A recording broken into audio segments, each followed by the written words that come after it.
That's her mom. Clara Morgan pressed her forehead against the frozen window of the stagecoach and let the tears fall where no one could see them.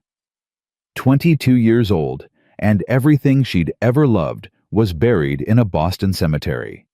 The letter in her pocket felt heavier than her single bag. Position available: widower with 3 children. Cedar Creek, Colorado Territory. Immediate departure required. She wasn't going to a new life. She was being sent away like damaged goods, and she knew it. What she didn't know was that the broken man waiting at the end of this road would teach her what love really meant. If you want to follow Clara's journey to the very end, subscribe to our channel and leave a comment telling us which city you're watching from. Let's see how far this story travels. Machatam. The stagecoach lurched to a stop, and Clara Morgan's heart lurched with it. She wiped her face with the back of her hand, ashamed of the tears she'd let fall during the last stretch of road. Crying wouldn't change anything. It never had. "Cedar Creek," the driver called out, his voice muffled by the wind. "End of the line, miss." Clara gathered her bag and stepped down into the snow. The cold hit her like a slap, sharp and unforgiving. She pulled her thin coat tighter, knowing it wouldn't be enough for a Colorado winter. "You Clara Morgan?" She turned. A man stood beside a wagon, his hat pulled low against the wind.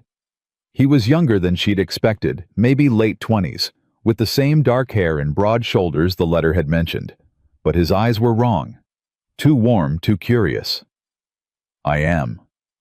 "Jake Weston." He tipped his hat. "Sam's brother. He couldn't come himself.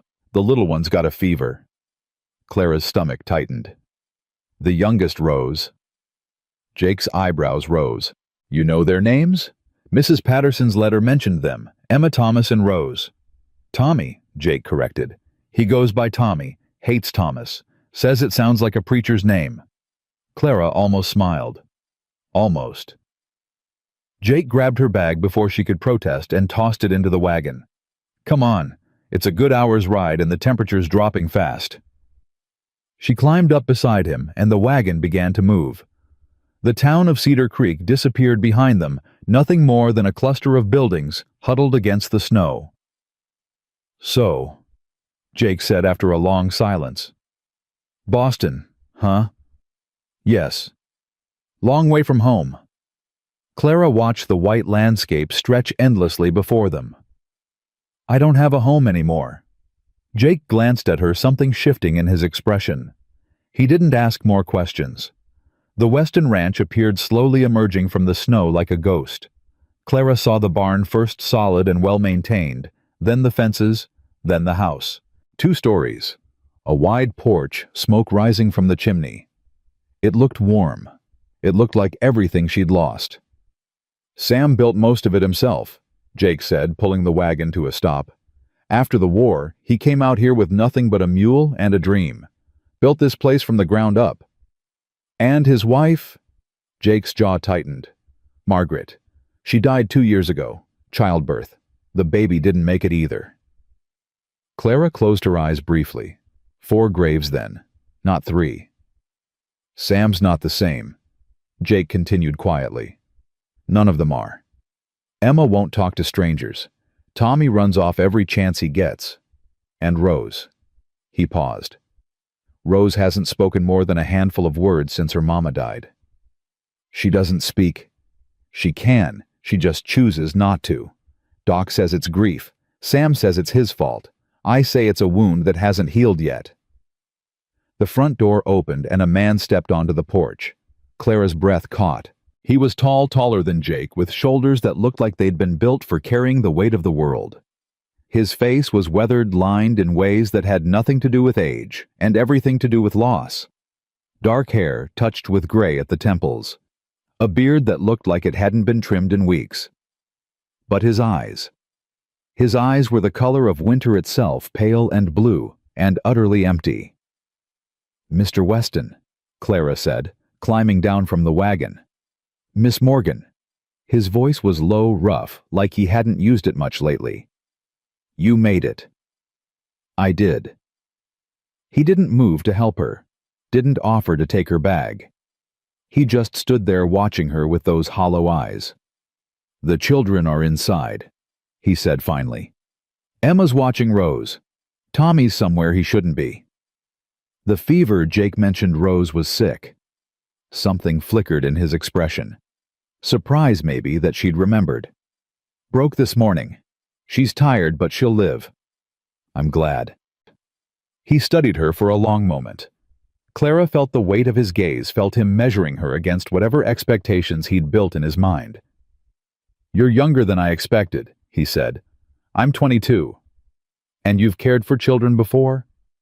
"I raised my younger cousins after my aunt fell ill. I know how to cook, clean men's clothes, and manage a household. I'm a hard worker, Mr. Weston. I won't give you any trouble."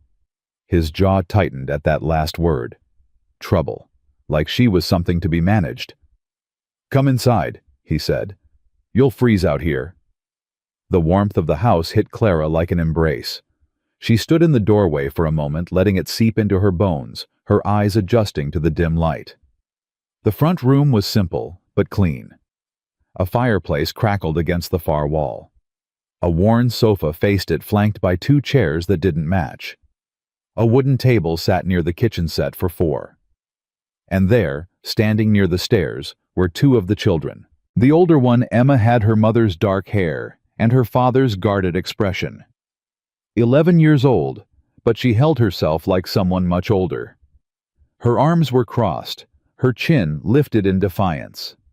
The younger one, Rose, stood half-hidden behind her sister. She was small for 5, with wide brown eyes and a doll clutched against her chest. The doll was missing an arm. "Emma Rose," Sam said. "This is Miss Morgan. She'll be staying with us." Emma's eyes narrowed. "For how long?" "As long as she's needed." "We don't need anyone." "Emma." "We don't." The girl's voice cracked. "We were fine before. We'll be fine without some stranger coming in and pretending to be—" "That's enough!" Sam's voice cut through the room like a blade. Emma fell silent, but her eyes burned with resentment. Clara stepped forward slowly, careful not to crowd either child. She lowered herself to one knee, bringing herself to Rose's eye level. "Hello, Rose," she said softly. "That's a beautiful doll. Does she have a name?" Rose stared at her unblinking. She didn't answer. "She doesn't talk," Emma said sharply. "Not to anyone, so don't bother trying." Clara kept her eyes on Rose. "That's all right. She doesn't have to talk. Sometimes the quietest people have the most to say. They're just waiting for someone who knows how to listen." Something shifted in Rose's expression. It wasn't much, just a flicker, but Clara saw it. "Your room's upstairs," Sam said, breaking the moment. "Second door on the right. Emma will show you." "I'd rather not," Emma said. "Emma." "Fine." The girl turned on her heel and stalked toward the stairs. "Come on, then." Clara rose and followed her, feeling Sam's eyes on her back the entire way. The room was small but clean. A bed with a faded quilt, a dresser with a cracked mirror, a window that looked out over the white expanse of the valley. Clara set her bag on the bed and stood there for a moment, letting the silence settle around her. "This was the guest room," Emma said from the doorway. "No one's used it since Mama died. She had friends who used to visit from town." The girl's voice wavered slightly. "They don't come anymore." Clara turned to face her. "Emma, I know this is hard. I'm not here to replace anyone. I'm just here to help. We don't need help. Everyone needs help sometimes." Emma's face hardened. "You don't know anything about us.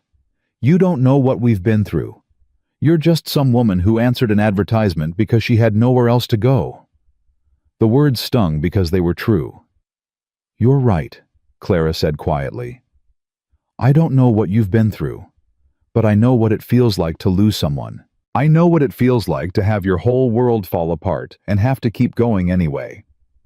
And I know what it feels like to be angry at everyone because it's easier than being sad." Emma's lips parted, but no words came out. "I'm not your enemy, Emma. I'm not trying to take anyone's place. I'm just trying to help your father keep this family together. That's all." The girl stared at her for a long moment. Then she turned and walked away without another word. Clara sank onto the edge of the bed and pressed her hands against her face. What had she gotten herself into? Supper was a silent affair. Clara had offered to cook, but Sam had already prepared a simple meal of stew and bread. They sat around the table, the five of them, with an empty chair that no one mentioned but everyone saw. Tommy had appeared just before the meal, bursting through the front door with snow in his hair and mud on his boots. He was small for 8, wiry and restless, with his father's dark hair and a defiant set to his jaw.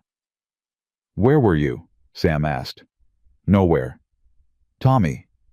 "The creek. I was checking on the ice." "I told you to stay close to the house." "I was bored." Sam's knuckles whitened around his spoon, but he didn't raise his voice. "We'll talk about this later." Tommy shrugged and turned his attention to Clara. "Who's she?"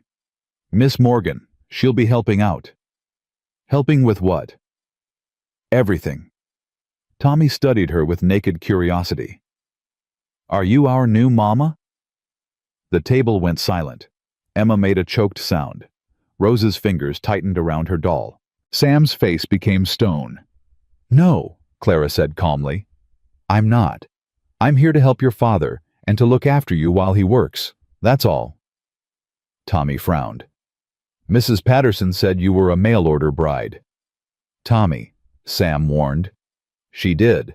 I heard her talking to Mrs. Crane at the general store. She said Papa was desperate enough to send away for a woman, and that you were probably—" "That's enough." Sam's voice was quiet but deadly. "Apologize to Miss Morgan." "But I didn't say anything wrong. I just said what Mrs. Patterson—" "Now." Tommy's face reddened. "Sorry," he muttered. Clara took a breath. "It's all right, Tommy. People talk. It doesn't mean what they say is true." "So you're not going to marry Papa?" "I'm not here to marry anyone. I'm here to help. That's the truth." Tommy considered this. Then he shrugged and went back to his stew. Beside him, Emma hadn't touched her food. Her eyes were fixed on Clara with an expression that was impossible to read. And little Rose, just watched everything with those wide, silent eyes that seemed to see far more than anyone realized. After supper, Clara washed the dishes while Sam put the children to bed. She could hear his footsteps overhead, the low murmur of his voice, Emma's protests, Tommy's complaints about going to sleep so early. Then silence. She dried the last plate and put it away, her hands still tingling from the hot water. The fire had died down to embers. Outside, the wind howled against the windows, rattling the glass. "Thank you." She turned. Sam stood in the kitchen doorway, his shoulders slumped with exhaustion. "For what?" "For how you handled Tommy. For not letting what he said bother you." Clara leaned against the counter. "He's 8. He repeats what he hears. It's not his fault." "No, it's mine. I should have known people would talk. A widower sending away for help." He laughed bitterly. "They probably think I ordered you from a catalog." "Did you—" He looked at her sharply. "I'm asking honestly, Mr. Weston. I need to know what arrangement this is." The letter was brief. Sam moved to the table and sat down heavily. He looked older in the firelight, the shadows carving deep lines into his face. "Mrs. Patterson is a family friend. She's been helping where she can, but she's got her own family, her own responsibilities. She suggested I find someone permanent, someone who could live here, take care of the house and the children while I work." "And that's what you want, a housekeeper?" "I want my children to have a stable life. I want them to stop hurting." His voice cracked. "I want them to have what I can't give them."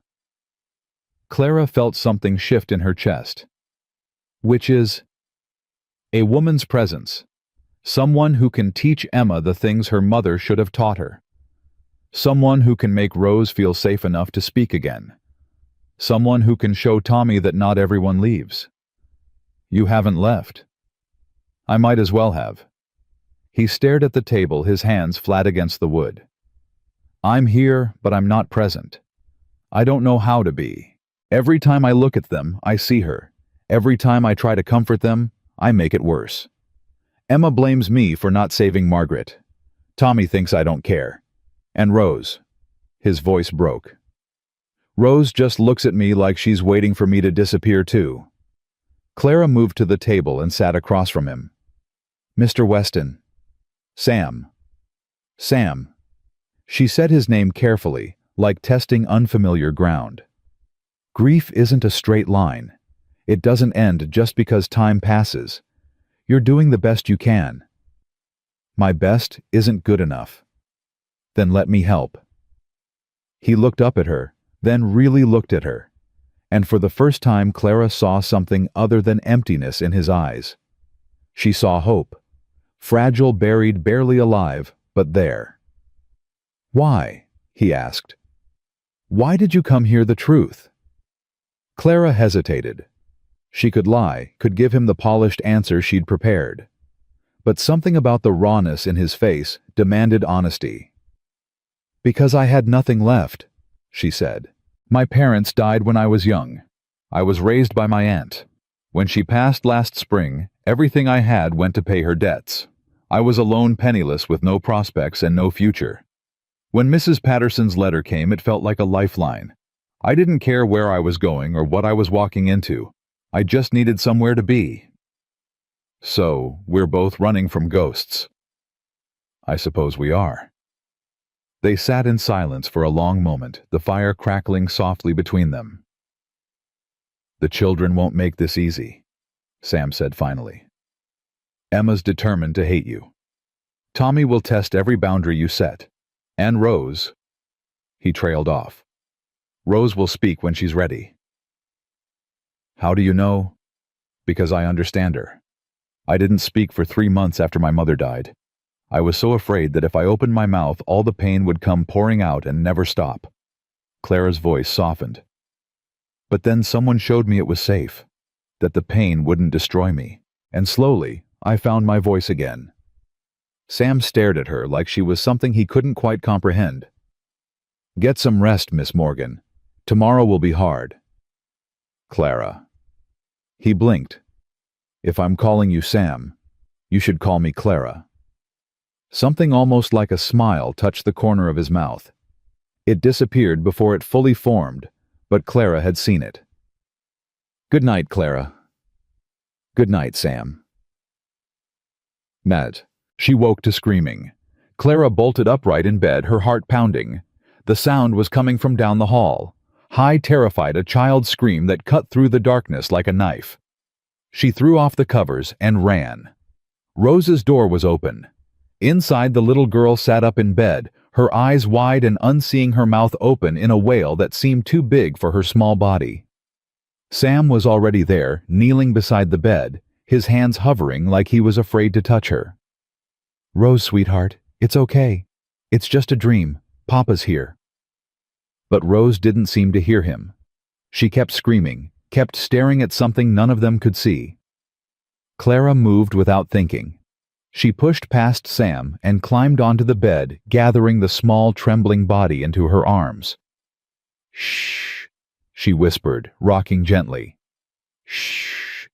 You're safe. I've got you. You're safe. Rose's screams faded to sobs, then to whimpers, then to silence. Her small hands clutched Clara's nightgown, holding on like she was afraid to let go. That's it, Clara murmured. That's it. I'm here.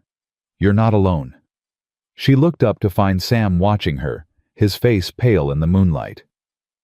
She has nightmares, he said hoarsely. Every night. I never know what to do. I try to hold her, but she just screams louder. Nothing I do helps. She's afraid, Clara said softly. Not of the dreams, of losing anyone else. When you hold her, she remembers that you could leave too. I would never leave her. She doesn't know that. Not yet. Sam's face crumpled. He turned away, one hand pressing against the doorframe like he needed it to stay standing. Clara continued rocking, Rose humming a tune her aunt used to sing.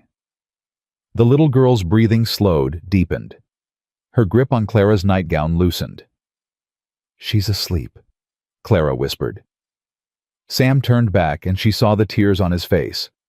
He didn't wipe them away, didn't hide them. "I don't know how to thank you." "Don't thank me. Just let me help." He nodded once jerkily and left the room. Clara stayed. She held Rose through the rest of the night, watching the moonlight creep across the floor, feeling the small heartbeat against her chest. This broken little family, this hollow-eyed man, these wounded children. They weren't what she'd expected. They weren't what she'd prepared for. But somewhere deep inside, in a place she'd thought was empty, Clara felt something stir. Purpose. Connection. The first faint stirring of something that might with time become love. She didn't know it yet, but her life was about to change forever. Morning came gray and cold. Clara woke stiff and sore, still sitting upright in Rose's bed with the little girl curled against her. She eased herself free, careful not to wake the child, and crept back to her room to dress. The house was quiet. Too quiet. She found Emma in the kitchen, standing at the stove with a wooden spoon in her hand. The girl was trying to make oatmeal, but it had burned black at the bottom of the pot. "Here," Clara said gently. "Let me help." "I don't need help." "The pot does." Emma's face reddened. She stepped aside, not meeting Clara's eyes. Clara scraped out the ruined oatmeal and started fresh. She worked in silence, feeling Emma's gaze on her back. "You stayed with her," Emma said finally. "All night?" "Yes." "Why?" Clara stirred the oatmeal slowly. "Because she needed someone. Papa tries. He sits with her every night." "I know." "She never stops screaming for him." Clara turned to face the girl. "Emma, your father loves you. All of you. More than anything in this world. But sometimes grief makes it hard to show love the way we want to. It doesn't mean the love isn't there." Emma's lower lip trembled. "He couldn't save Mama." "No one could have saved your Mama. What happened to her wasn't anyone's fault." "Then why does everyone act like it was—" The words burst out of Emma like water through a dam. Why did the doctor look at Papa like that? Why did Mrs. Crane tell everyone he should have sent for help sooner? Why does everyone whisper when we go to town? Clara set down the spoon and moved closer. Because people are afraid of death, and when they're afraid, they look for someone to blame. It makes them feel like they have control, like it couldn't happen to them. But they're wrong, Emma. Your father did everything he could. Everything. Emma's face crumpled. She looked so young, suddenly so fragile, not the angry guardian she'd been pretending to be.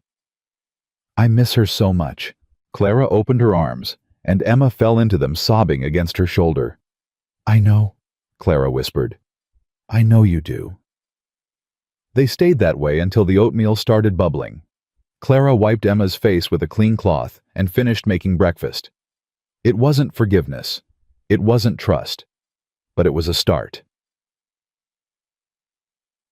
Tommy appeared at breakfast with a scowl and a scrape on his chin.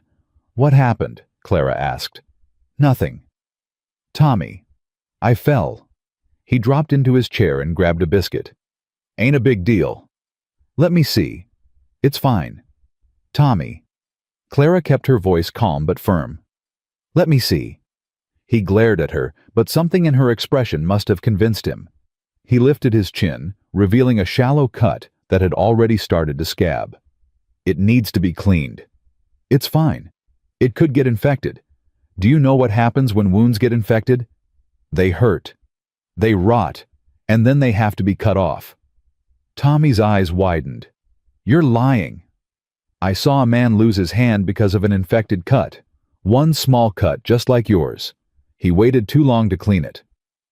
The boy paled. "Fine. Clean it." Clara fetched water and a clean cloth. She worked gently, dabbing at the wound while Tommy squirmed and complained. "You're not a doctor," he grumbled. "No, but I've tended plenty of wounds. Hold still. It stings." "Good. That means it's working." Emma watched from across the table, her expression unreadable. Rose had come downstairs on her own, clutching her doll, and now sat in her chair with her oatmeal untouched. "Eat, Rose," Clara said softly. "You need your strength." The little girl looked at her. Then slowly, she picked up her spoon. It was small, so small, but it felt like a victory. Sam came in from the barn at mid-morning, stomping snow off his boots. He stopped short when he saw the children. Emma was helping Clara knead dough for bread. Tommy was sitting by the fire carving something with a small knife under Clara's watchful eye. And Rose was at the table drawing pictures with a piece of charcoal Clara had found in the fireplace. "What is this?" Sam asked. "Bread," Clara said. "We'll have fresh loaves for supper." "I mean," he gestured vaguely at the room. "This." "I'm not sure what you're asking." Sam looked at his children. Really looked at them. Emma's hands were covered in flour, her face more relaxed than he'd seen in months. Tommy was actually sitting still, focused on his carving. And Rose was drawing something that might have been a house with 4 people standing in front of it. "They're—" he started, then stopped. "They're children," Clara said quietly. "They need things to do. They need to feel useful. They need to know they matter." Sam stared at her like she'd spoken a foreign language. "Papa." Emma's voice was tentative. "Miss Clara said she'd teach me to make Mama's apple cake, the one with the brown sugar on top. She said if we have apples." "We have apples," Sam said slowly. "In the cellar." Emma's face lit up. It was the first real smile Clara had seen from her. "Can we make it today? Please?" Sam looked at Clara. Something passed between them, something wordless and complicated. "That's up to Miss Clara," he said. "Of course we can," Clara said. "After lunch." Emma went back to kneading the dough, her movements lighter than before. Tommy glanced up from his carving. "Hey, Papa, Miss Clara says if I finish this, she'll show me how to make a trap for rabbits." "A trap? A humane one," Clara clarified. "So he can catch them without hurting them, for study purposes." Sam raised an eyebrow but didn't argue. He stayed in the kitchen longer than he needed to, watching them. Watching her. When he finally went back outside, Clara caught a glimpse of his face through the window. He was smiling. That evening, a knock came at the door. Sam answered it. Clara heard voices, then footsteps. Then Sam appeared in the kitchen doorway with a pinched expression. "We have visitors." 2 women swept into the room. The first was older, perhaps 60, with silver hair and a kind face. The second was younger, sharply dressed, with eyes that assessed everything they touched. "Mrs. Patterson," Sam said. "Mrs. Crane?" Clara felt her stomach tighten. Mrs. Patterson, she'd corresponded with the family friend who'd arranged her position. But Mrs. Crane was the one Tommy had mentioned, the one spreading rumors in town. "Mr. Weston," Mrs. Crane said smoothly. "We simply had to come welcome your new arrival." Her eyes swept over Clara. "My goodness, she is young, isn't she?" "Miss Morgan is more than capable," Sam said stiffly. "Oh, I'm sure." Mrs. Crane's smile didn't reach her eyes. "It's just, well, people will talk, won't they? A young woman, unmarried, living in the home of a widower. It's so very practical," Clara said calmly. Mrs. Crane's smile flickered. "Mr. Weston's children needed someone to care for them," Clara continued. "I needed employment." Mrs. Patterson kindly made the introduction. "There's nothing scandalous about it unless one is determined to create scandal where none exists." Silence fell over the room. Mrs. Patterson's lips twitched with suppressed amusement. Mrs. Crane's face had gone rigid. "Well," Mrs. Crane said finally, "I can see you're settling in nicely. We won't keep you." She turned to Sam. My niece Margaret Ann sends her regards, Mr. Weston. She's been asking after you. Sam's expression didn't change. Give her my best. Mrs. Crane swept out.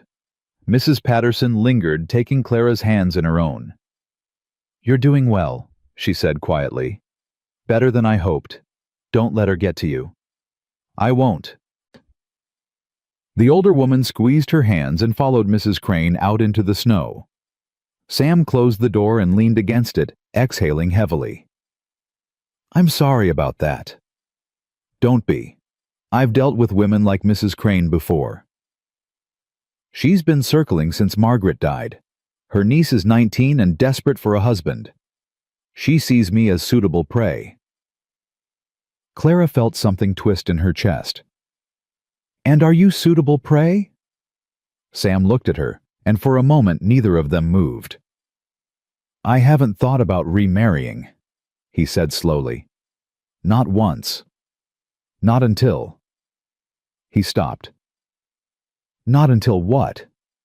He shook his head. It doesn't matter. Get some rest. Tomorrow I have to ride into town for supplies. You'll be alone with the children all day.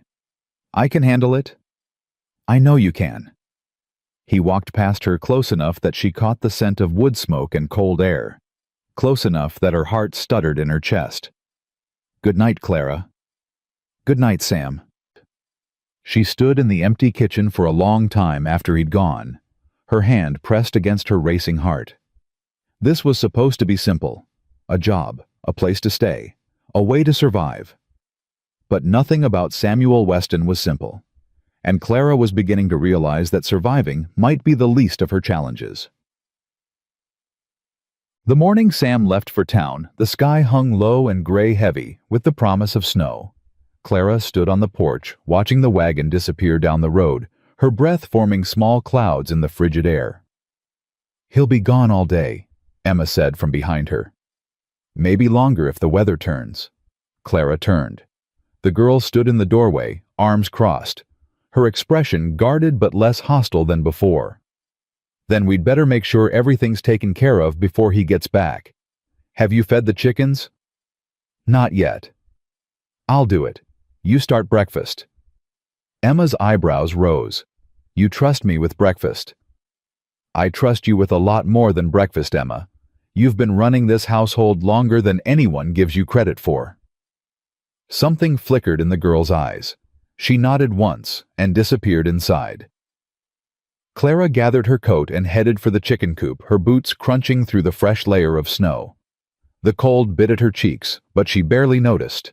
Her mind was elsewhere, replaying the look on Sam's face the night before, the way he'd stopped mid-sentence, the words he hadn't said. She scattered feed for the chickens and collected the eggs, her movements automatic. What was she doing here? What was she feeling? This was supposed to be a job, nothing more. A roof over her head, food in her belly, a purpose to fill the emptiness her aunt's death had left behind.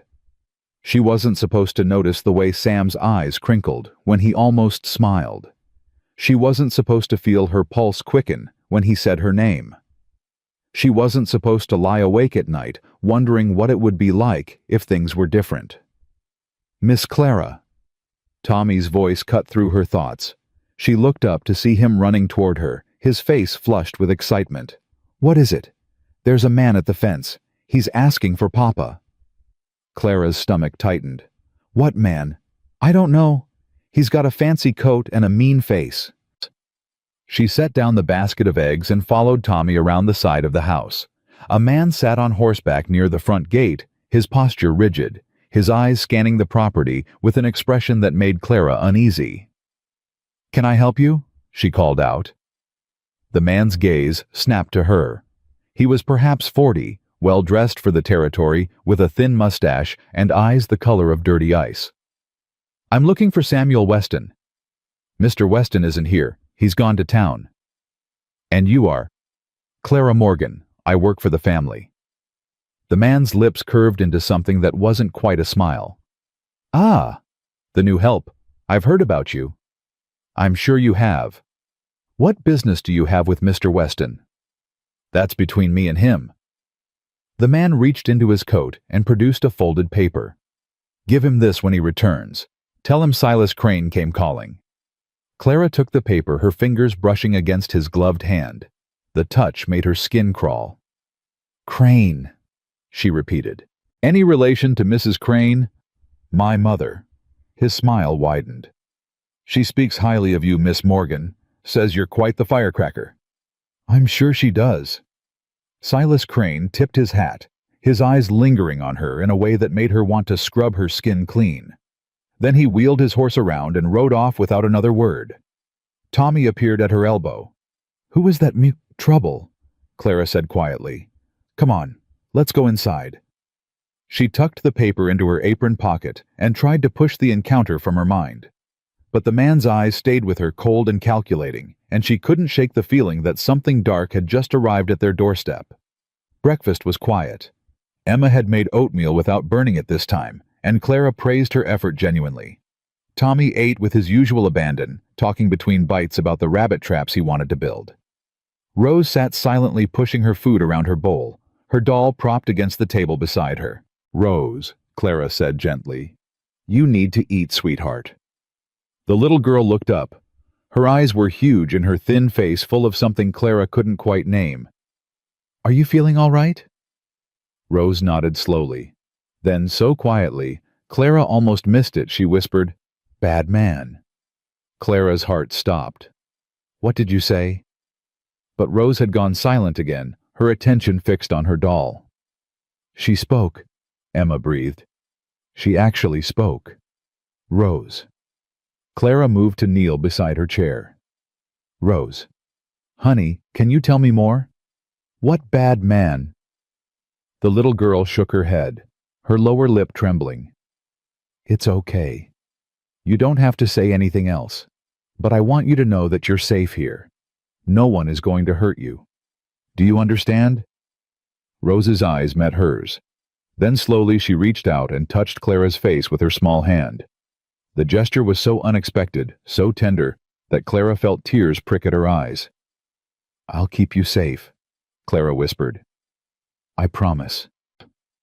The morning passed slowly. Clara kept the children busy with chores and activities, but her mind kept returning to Silas Crane, to the paper in her pocket, to Rose's whispered words. Bad man. What did she mean? Had she seen something? Heard something? Around midday, the wind picked up. Clara looked out the window and saw the sky had darkened considerably, the gray clouds now tinged with an ominous green. "Storm's coming," Emma said, appearing beside her. "A bad one by the looks of it. Your father. He'll find shelter in town if he can't make it back." But Emma's voice wavered slightly. "He always does." Clara put her hand on the girl's shoulder. "He'll be fine. Your father knows this land." "I know. It's just—" Emma stopped, swallowing hard. "Mama died in winter, during a storm. She was trying to get to the doctor when her pain started, but the snow was too deep, and by the time Papa found her— Emma, I hate storms." The girl's voice cracked. "I hate them so much." Clara pulled her into an embrace, holding her tight as the first flakes of snow began to fall outside. "We're going to be all right," she said. "All of us. I won't let anything happen to you." Emma clung to her, and for the first time Clara felt the girl's walls truly begin to crumble. The storm hit hard. Within an hour, the world outside had disappeared into a wall of white. The wind howled against the windows, rattling the glass, finding every crack and gap in the walls. Clara stoked the fire until it roared, piling blankets on the children, trying to keep the cold at bay. "Where's Tommy?" Emma asked suddenly. Clara looked around. The boy had been there just a moment ago, sitting by the fire with his carving knife. "Tommy," she called. No answer. "Tommy." Emma's face went pale. "He wouldn't. He knows not to go out in a storm." But Clara was already moving, checking the kitchen, the stairs, the bedrooms. Empty. All empty. "His coat's gone," Emma said, her voice rising with panic. "His boots, too. Clara, he went outside." Clara's blood turned to ice. She grabbed her own coat and ran for the door.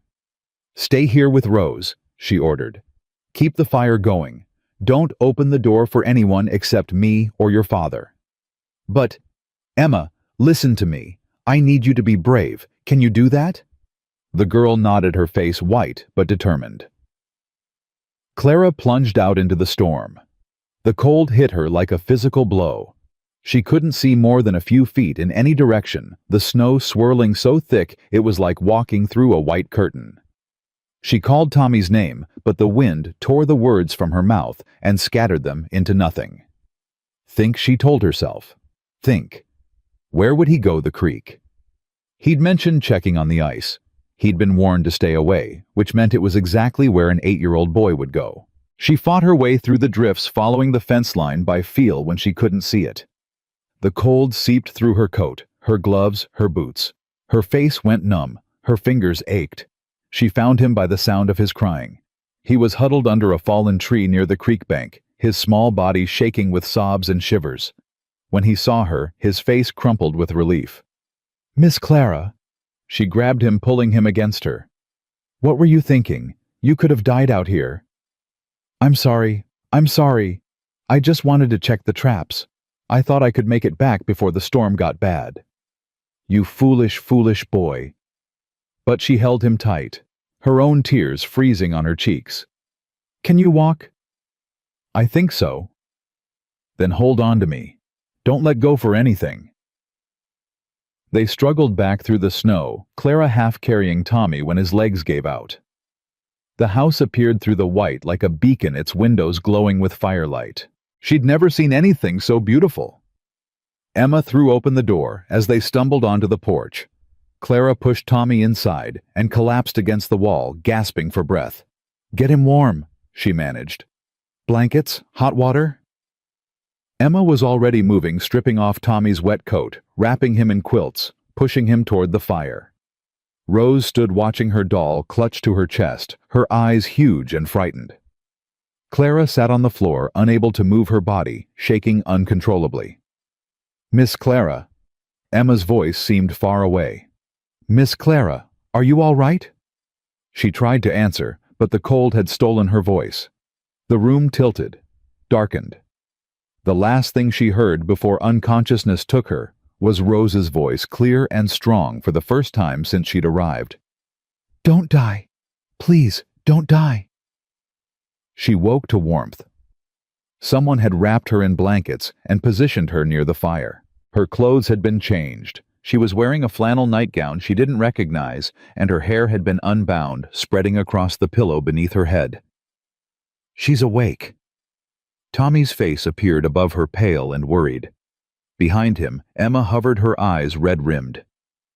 "How long?" Clara croaked. "A few hours. The storm's still going. We couldn't wake you, and we didn't know what to do, and you did everything right." Clara reached up to touch the boy's cheek. "You got me warm. You took care of your sisters. You did exactly what you should have done." Tommy's face crumpled. "I'm sorry. I'm so sorry. This is all my fault. If I hadn't gone out—" "You made a mistake. People make mistakes. What matters is what we do after." "I thought you were going to die." His voice broke. "Like Mama." Clara pulled him down into her arms, holding him as he cried. Emma knelt beside them, her hand on her brother's back, and Rose climbed into Clara's lap, pressing her small body against her chest. They stayed that way as the storm raged outside, the four of them huddled together by the fire, holding on to each other like survivors of a shipwreck. Clara didn't know how long they'd been there when the door burst open. Sam stood in the doorway, covered in snow, his face wild with fear. He took in the scene, his children clustered around Clara. The blankets, the firelight, and something in his expression shattered. "Papa!" Tommy scrambled up and threw himself at his father. "Papa, I'm sorry. I went to the creek and Miss Clara came to find me, and she almost froze, and—" Sam grabbed his son and held him so tight the boy squeaked.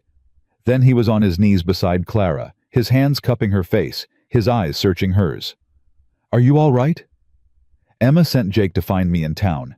He said there'd been an accident. I thought—" His voice cracked. "I thought I'd lost you." Clara's heart stuttered. "I'm fine. Just cold." "You're not fine. You could have died. But I didn't." "Clara." He said her name like a prayer, like a plea. Why did you risk your life for him?" "Because he's yours. Because he matters. Because that's what you do for the people you—" She stopped, the words catching in her throat. Sam's hands tightened on her face. "For the people you— what?" She couldn't answer, couldn't breathe, couldn't look away from the intensity in his eyes. "Papa?" Emma's voice broke the moment. "Is Miss Clara going to be all right?" Sam pulled back slowly, his hands falling to his sides. "She's going to be fine. She just needs rest." He stood and began shedding his wet coat, his movements jerky and controlled. Clara watched him, her heart pounding her mind, reeling from what had almost been said. The storm blew itself out by morning.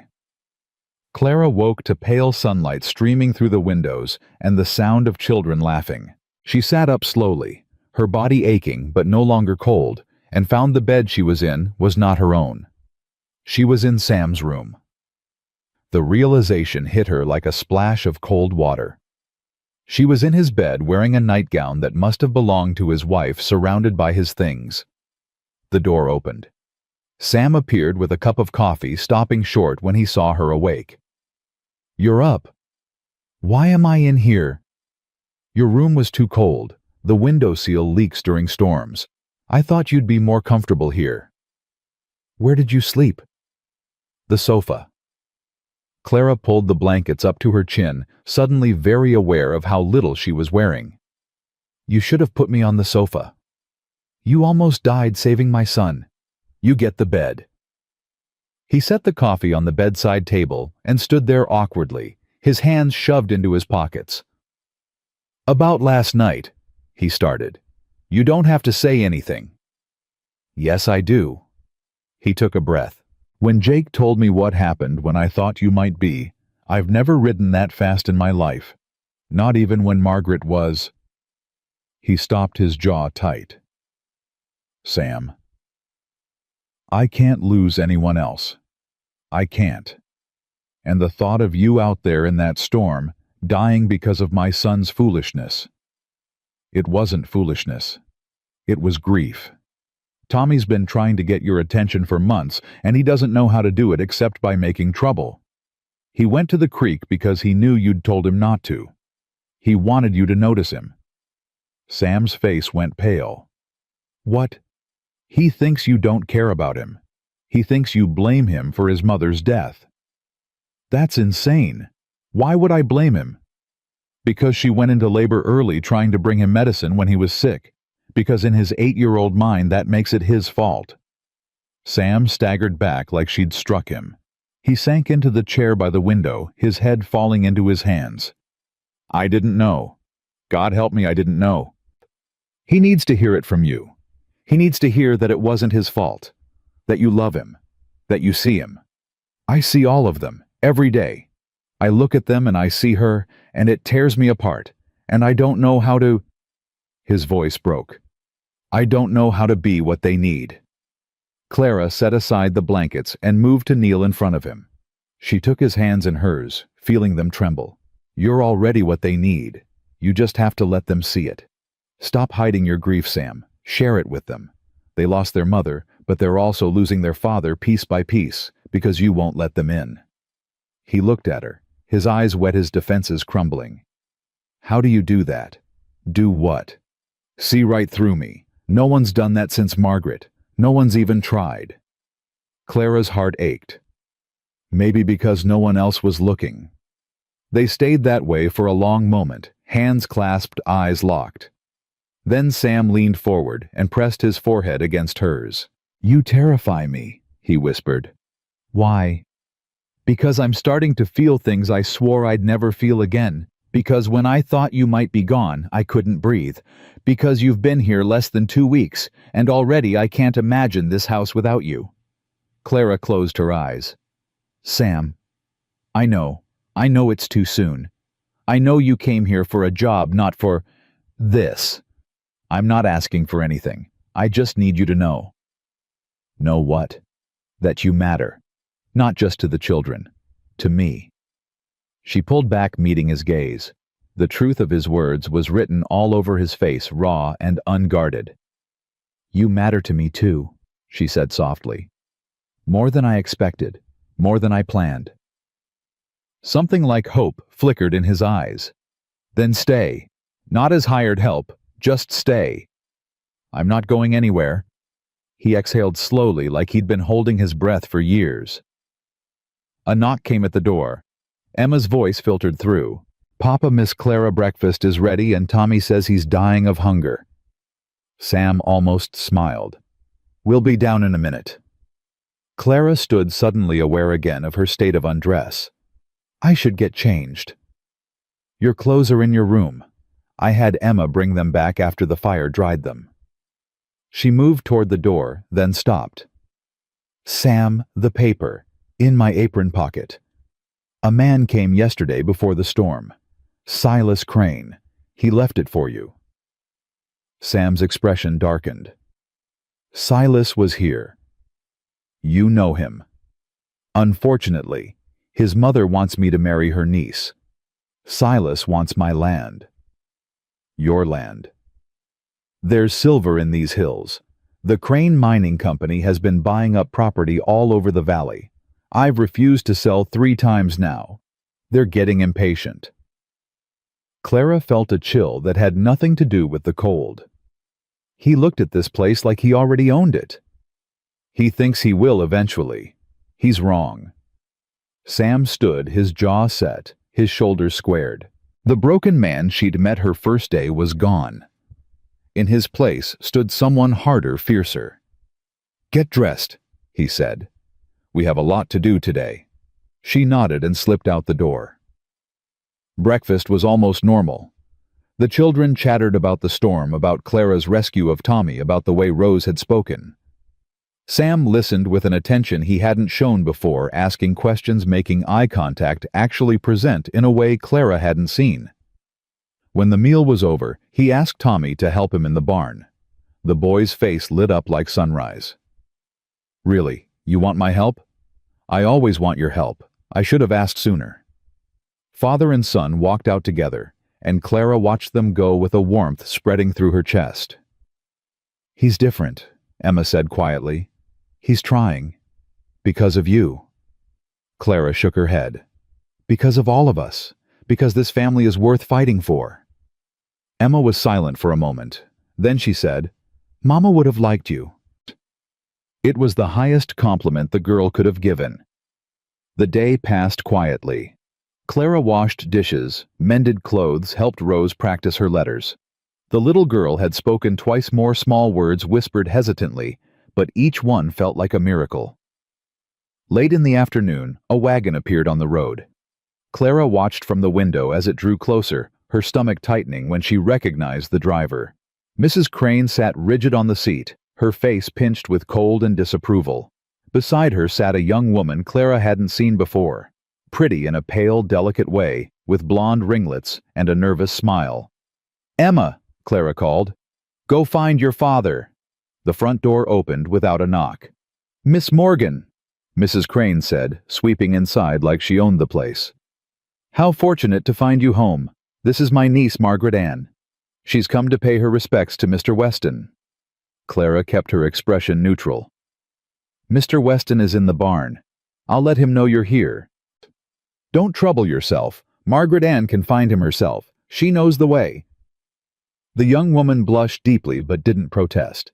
She was already moving toward the back door when Sam appeared, Tommy at his side. Mrs. Crane, Sam said, his voice flat. I wasn't expecting visitors. Mr. Weston.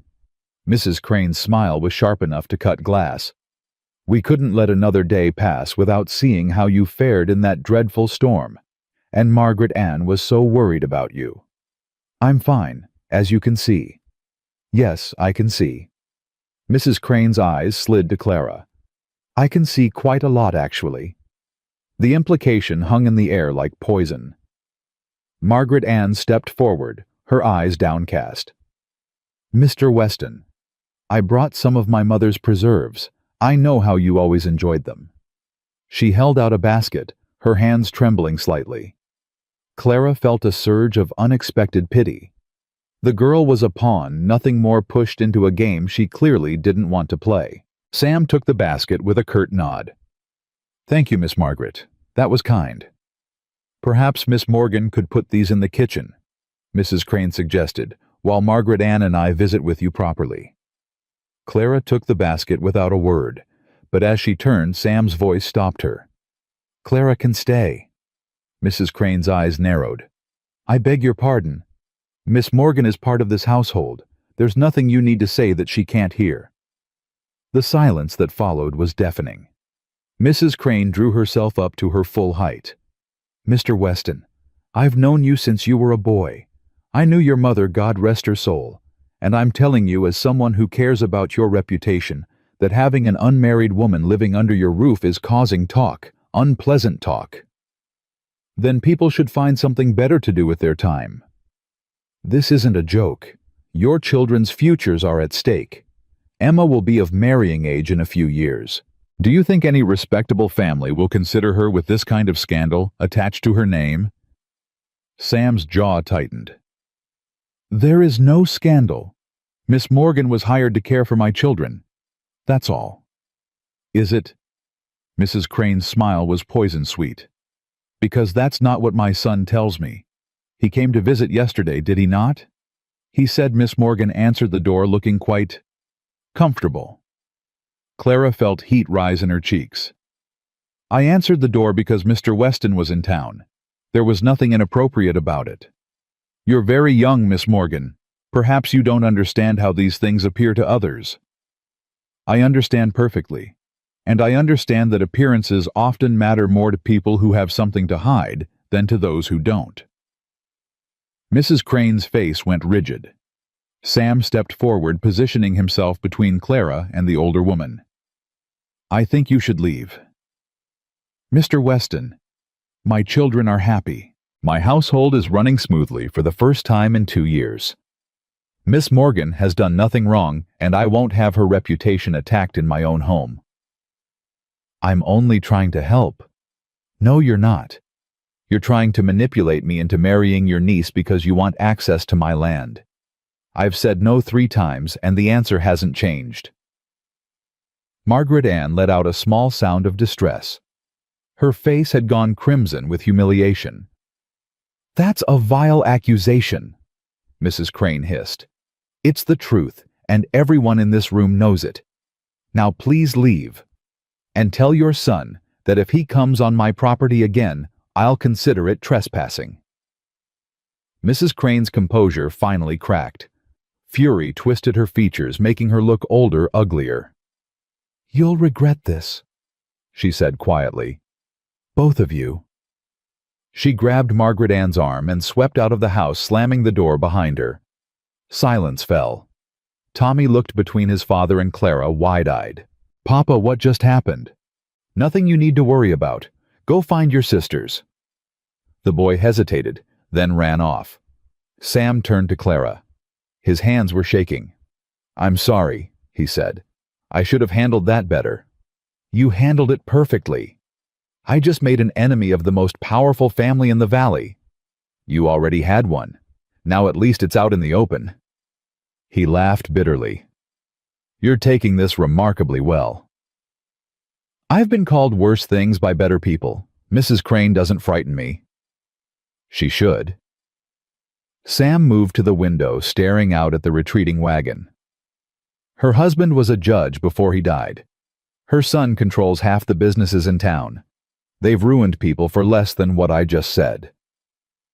Clara came to stand beside him. "Then we'll be careful. But I won't let them bully you into a marriage you don't want." He turned to face her, his expression unreadable. "Why do you care?" "You know why." The words hung between them, heavy with meaning. Sam reached out his hand, hovering near her face, not quite touching. "Clara, Papa!" Emma's voice echoed from upstairs. Rose is asking for you. She wants to show you her drawings. The moment shattered. Sam dropped his hand, his expression shifting back to neutral. Coming, he called. He headed for the stairs, then paused. Thank you, he said quietly, for everything. Then he was gone, leaving Clara alone with her racing heart and the growing certainty that she was falling in love with a man she had no right to want. The week that followed Mrs. Crane's visit passed in uneasy quiet. Clara went about her duties with one eye always on the road, waiting for whatever retaliation might come. Sam worked longer hours than before, rising before dawn and returning after dark, his face drawn with exhaustion and worry he refused to name. The children felt the tension. Emma grew quieter, helping Clara without being asked, watching her father with anxious eyes. Tommy stayed close to the house, his adventurous spirit dampened by something he didn't understand. And Rose, who had begun speaking in halting phrases, retreated back into silence.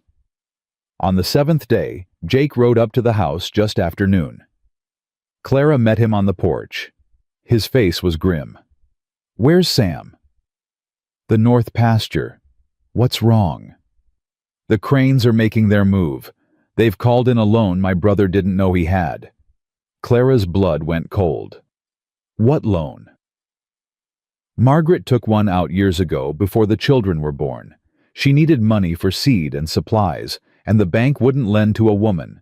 So she went to Crane. He's held that paper for 8 years waiting for the right moment to use it. Can he do that call in a debt that old? He can do whatever he wants. He owns the bank now. If Sam can't pay in 30 days, he loses the ranch. Clara gripped the porch rail, her knuckles white. How much? $300. It might as well have been $3,000. She knew Sam didn't have that kind of money. No rancher did not in the middle of winter, not after 2 years of grief and neglect. I'll get Sam, she said. She found him mending fence in the north pasture, his hands raw from the cold, his breath fogging in the frigid air. When she told him what Jake had said, he went still. $300. Yes. He drove the fence post into the ground with savage force. Then another. Then another. Sam. I knew this was coming. I knew Silas wouldn't let it go. I just thought I had more time. There has to be something we can do. Someone who could help. Who everyone in this valley is either afraid of the Cranes or in their pocket. The bank won't give me a loan because they own the bank. The cattle aren't worth enough to sell. He laughed bitterly. I could sell my soul, and it still wouldn't be enough. Clara moved closer, putting her hand on his arm. What about the silver? You said there's silver in these hills. On my land, yes. But I'd need money to mine it equipment. I don't have men I can't pay. And even if I could, it would take months to turn a profit. I don't have months. I have 30 days. Then we fight. He looked at her, something flickering in his eyes. How? I don't know yet. But I'm not going to stand by and watch them take everything you've built. Everything your wife helped you build. This is your children's home. This is their future. We don't just give that up. Sam stared at her for a long moment. Then he reached out and cupped her face in his rough hands. You really believe that, don't you? I believe in you.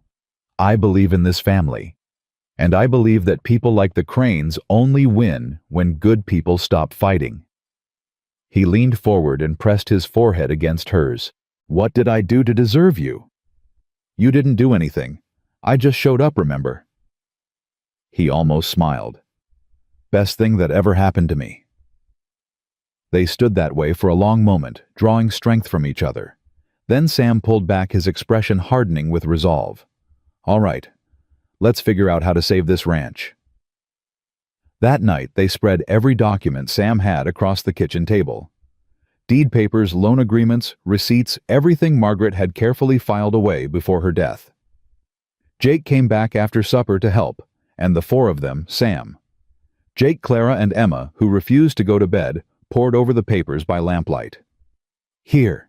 Emma's voice cut through the quiet. She held up a yellowed document, her face pale in the flickering light. This is the loan agreement. Look at the date. Clara took it, scanning the cramped handwriting. Her heart stuttered. Sam, look at this. He came to stand behind her, reading over her shoulder. What am I looking at? The date. The loan was taken out on March 15, 1870. But this signature, this isn't Margaret's handwriting. Sam went rigid. What? I've seen her letters. The ones she wrote to your mother. Her handwriting was small and neat. This is different. Look at the way the M is formed, the slant of the letters. Jake grabbed the document, his eyes widening. She's right. Margaret always signed her name with a little flourish at the end. This doesn't have it. Are you saying the loan is forged? Sam's voice was barely a whisper. I'm saying it's possible. If we could prove it, it would destroy the Cranes. Jake's face lit up with fierce hope. Forgery is a criminal offense. Silas could go to prison. But we'd need proof, Clara said. More than just our word against theirs. We'd need someone who could verify the handwriting, someone with authority. The judge in Millbrook, Sam said slowly. He's not connected to the Cranes. If we could get this document to him, show him the discrepancy. Silas would never let that happen. The moment he finds out what we're doing, he'll come for us. Then we don't let him find out. Sam's jaw set with determination. I'll leave tomorrow before dawn. I can be in Millbrook by nightfall if I push hard. And if the Cranes come while you're gone, Clara asked quietly. You'll be here, you and Jake. Sam, I can't. Yes, you can. He took her hands in his grip firm and warm. You've done more for this family in 3 weeks than I've done in 2 years. I trust you with my children. I trust you with my home. I trust you with everything I have. Clara's throat tightened. What if something goes wrong? Then we'll deal with it, together. But I have to try, Clara. If there's even a chance this document is forged, I have to take it. She nodded slowly. Then go. We'll hold things together here. He raised her hands to his lips and kissed her knuckles. It was a simple gesture, almost chaste, but it felt like a promise. I'll be back as soon as I can. Sam left before sunrise. Clara stood on the porch watching until the wagon disappeared into the gray morning light, her heart heavy with fear and something else she didn't want to name. Then she turned and went inside to face whatever was coming. The first day passed without incident. Clara kept the children busy, trying to maintain some sense of normalcy. She taught Emma how to make bread pudding, helped Tommy with his reading, sat with Rose, while the little girl drew pictures of horses and houses, and a woman with brown hair standing beside a tall man. Who's that? Clara asked gently, pointing to the figures. Rose looked up at her with those huge, knowing eyes. Family, she whispered. Clara had to blink back tears. The second day, Silas Crane came. Clara saw him coming from the window, his black coat stark against the snow, 2 men riding behind him. Her stomach dropped. Emma, take your brother and sister upstairs. Don't come down until I tell you. But now, Emma, please. The girl's face was white with fear, but she obeyed, herding Tommy and Rose up the stairs. Clara opened the door before Silas could knock. Mr. Crane. Miss Morgan. He smiled, and the expression made her skin crawl. I was hoping to find Mr. Weston at home. He's not here. No. How unfortunate. His eyes swept past her into the house. I'll wait. That's not a good idea. It wasn't a request. He pushed past her before she could stop him, his men following. They spread through the front room like a stain, touching things, looking at things, making the space feel violated. Mr. Crane, you have no right to be here. I have every right. This property belongs to my family, or it will in 30 days. I'm simply inspecting my investment. The debt hasn't been called yet. This is still Sam Weston's home. Sam is it. Silas's smile sharpened. How familiar. Tell me, Miss Morgan, just how close have you and Mr. Weston become? Clara felt heat rise in her cheeks, but kept her voice steady. That's none of your concern. Everything about this ranch is my concern, including its occupants.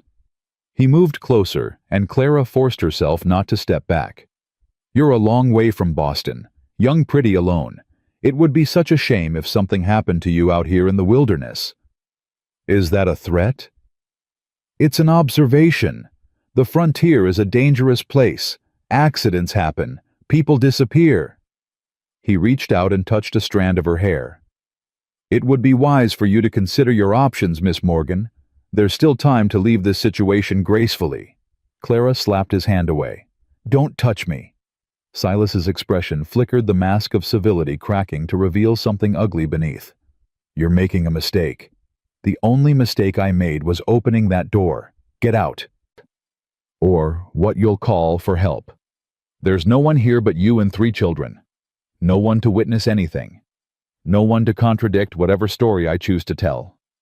Fear coiled in Clara's chest, but she refused to let it show. Your mother knows you're here. Half the town probably knows. If something happens to me, people will ask questions. People ask a lot of questions. Doesn't mean they get answers. Get out of my house. The voice came from behind her. Clara whirled to see Emma standing at the bottom of the stairs, her father's rifle in her hands. Emma, no. I said get out. The girl's voice shook, but the rifle didn't. I know how to use this. Papa taught me. Silas's eyes narrowed. Put that down before you hurt yourself, child. I ain't a child, and I ain't gonna ask again. The tension in the room was suffocating. Clara could see Silas calculating, weighing his options, deciding whether an 11-year-old girl was really a threat. Then the front door burst open. Jake stood in the doorway, his own rifle raised, his face dark with fury. You heard the lady. Get out. Silas's men went for their guns, but Jake was faster. Don't even think about it. I've got friends surrounding this house. You make one wrong move and you won't live to regret it. It was a bluff. Clara knew it was a bluff, but Silas didn't. This isn't over, he said quietly. Not by a long shot. He gestured to his men and they filed out, their boots heavy on the wooden floor. Silas paused at the door, looking back at Clara. You've chosen your side, Miss Morgan. I hope you don't live to regret it. Then he was gone. Clara's knees gave out. She sank onto the sofa, her whole body shaking. Emma ran to her, the rifle clattering to the floor, and threw her arms around her. I'm sorry. I know you said to stay upstairs, but I couldn't let him hurt you. I couldn't. You were so brave. Clara held her tight, tears streaming down her face. So incredibly brave. Your father is going to be so proud of you. Jake knelt beside them, his face still grim. We need to get word to Sam. This has gone beyond property disputes. Silas is dangerous. I know. I'll ride to Millbrook tonight. Sam needs to know what happened. Clara nodded, wiping her face. Be careful. Always am. He stood, then paused. You did good, Clara. Most women would have fallen apart. I'm not most women. He almost smiled. No, you sure ain't. After Jake left, Clara gathered the children in the main room.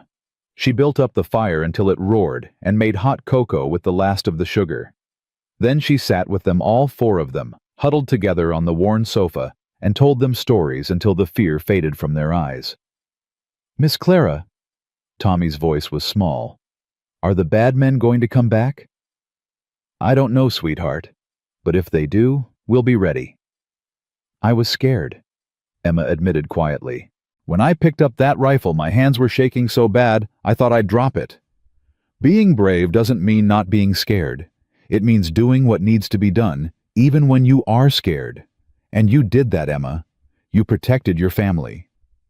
Mama would have done the same thing. Clara stroked the girl's hair. Yes, she would have. Rose climbed into Clara's lap, her doll clutched against her chest. She looked up with those solemn eyes and said very clearly, You stay. Clara's heart cracked open. Yes, sweetheart, I'm staying. Forever. She thought about the answer. About Sam, about this ranch, about the life she'd somehow stumbled into. About all the reasons she should be afraid, and all the reasons she wasn't. "Forever," she said. Sam returned 3 days later. Clara heard the wagon before she saw it, and she was on the porch before he'd even pulled to a stop. He jumped down and crossed the distance between them in 3 long strides, pulling her into his arms. "Jake told me everything. Are you all right? Did he hurt you?" "I'm fine. We're all fine." He pulled back his hands, cupping her face, his eyes searching hers. "I should never have left. If something had happened to you, but it didn't. Emma saved us. Emma and Jake. Emma." His voice cracked. "My Emma. Your Emma held a rifle on Silas Crane and told him to get out of her house. She's the bravest person I know." Sam's face crumpled. He pressed his forehead against Clara's, his shoulders shaking. "I've been such a fool. All this time I've been so wrapped up in my own grief that I missed what was right in front of me. My children, you, everything that matters. You're not a fool. You're a man who lost his wife and didn't know how to keep living. There's no shame in that." "There is, if it means putting the people I love in danger." Clara's breath caught. "Sam." He pulled back, meeting her eyes. "I love you, Clara. I know it's too soon. I know we barely know each other, but I love you, and I'm done pretending I don't." The words hung in the cold air between them, fragile and fierce. "I love you too," she whispered. He kissed her then, right there on the porch in the winter sunlight, with the snow gleaming white around them, and the wind carrying the sound of children's laughter from inside the house. It was nothing like the tentative, almost moments they'd shared before. It was a declaration, a claiming a promise. When they finally broke apart, Clara was breathless. "What happened in Millbrook?" Sam's expression shifted, a fierce satisfaction replacing the tenderness. "The judge agreed to look at the document. He's sending an investigator to examine the original loan papers and compare the signatures. If the forgery is proven, the Cranes lose everything. Everything, including their freedom." Clara felt hope bloom in her chest for the first time in days. "How long?" "A week, maybe 2. The investigator needs time to do his work. And until then, we hold on. We protect what's ours." He took her hand, lacing his fingers through hers. Together. They walked inside to find the children waiting, their faces anxious and hopeful. Sam knelt down and opened his arms, and all 3 of them rushed into his embrace. "I'm sorry," he said, his voice rough with emotion. "I'm sorry I've been so far away. But I'm here now.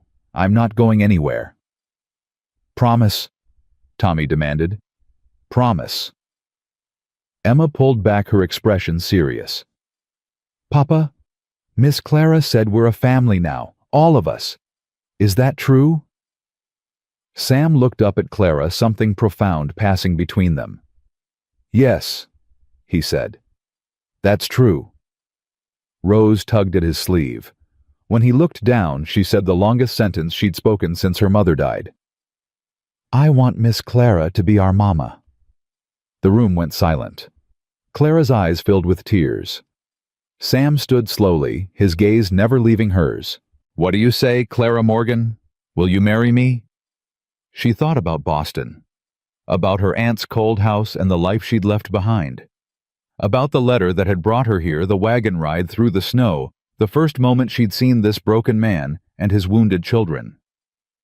She thought about all the ways her heart had opened since then, all the ways she'd healed by helping them heal. "Yes," she said. "Yes, I'll marry you." The children erupted in cheers. Tommy whooped and ran in circles. Emma threw her arms around Clara's waist, and Rose, little silent Rose, laughed out loud for the first time since her mother died.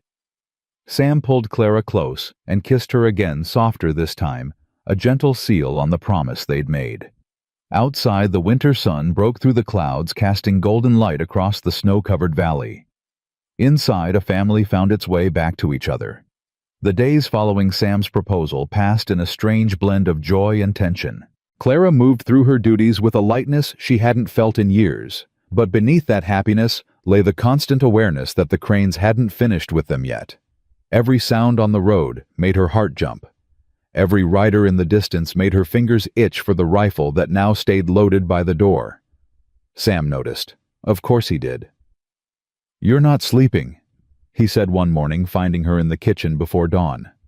"Neither are you." He came to stand behind her, his hands settling on her shoulders. "The investigator arrives today. By this time tomorrow we'll know. And if the forgery can't be proven, then we'll find another way." He turned her to face him, his eyes steady. "I'm not losing this ranch.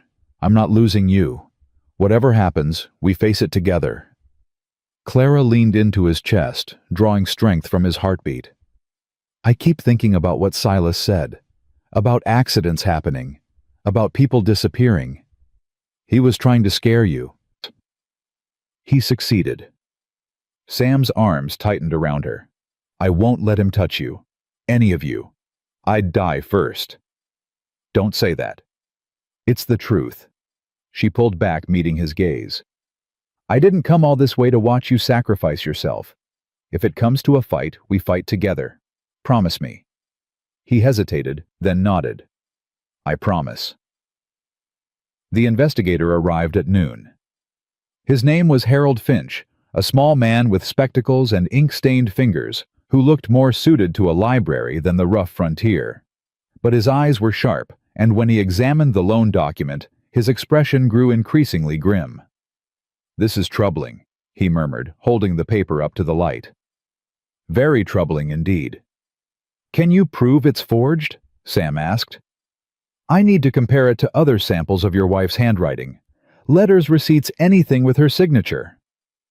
Clara brought forward the box of correspondence she'd found in Sam's study. Margaret's letters to her mother-in-law, signed birthday cards for the children, a recipe she'd copied out in her careful hand. Finch spread them across the table, his magnifying glass moving from one to another. "The forgery is crude," he said finally. "Look here at the angle of the ascenders. Your wife wrote with a consistent right-leaning slant. The signature on this loan document slants left. Either she signed while holding the pen in her other hand, or someone else wrote this. Is that enough to prove forgery? It's enough to raise serious questions. Combined with the circumstances, the timing of the loan being called the Crane's interest in your property, I believe we have a case." Sam exhaled slowly. "What happens now?" "I'll return to Millbrook and file my report with Judge Harrison. He'll issue a summons for Silas Crane to appear in court. If the forgery is proven, the loan will be declared void, and Mr. Crane will face criminal charges." "How long?" "A week, perhaps less. The judge understands the urgency." Clara felt hope surge in her chest, but it was tempered by fear. A week was a long time. A lot could happen in a week.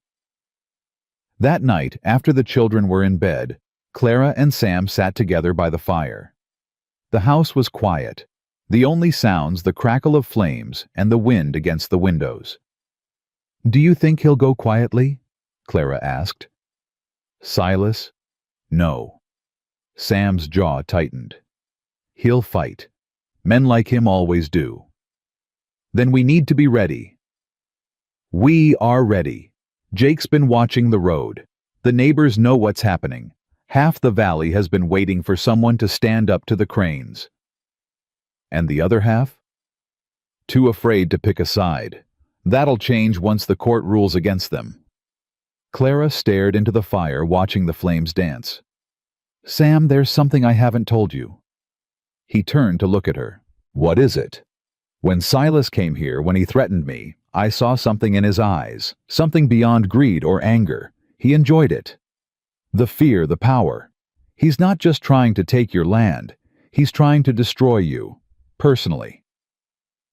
Sam was quiet for a long moment. "His father and mine had a falling out years ago before I was born. Some dispute over water rights that turned ugly. Old man Crane swore he'd ruin my family, and he spent the rest of his life trying.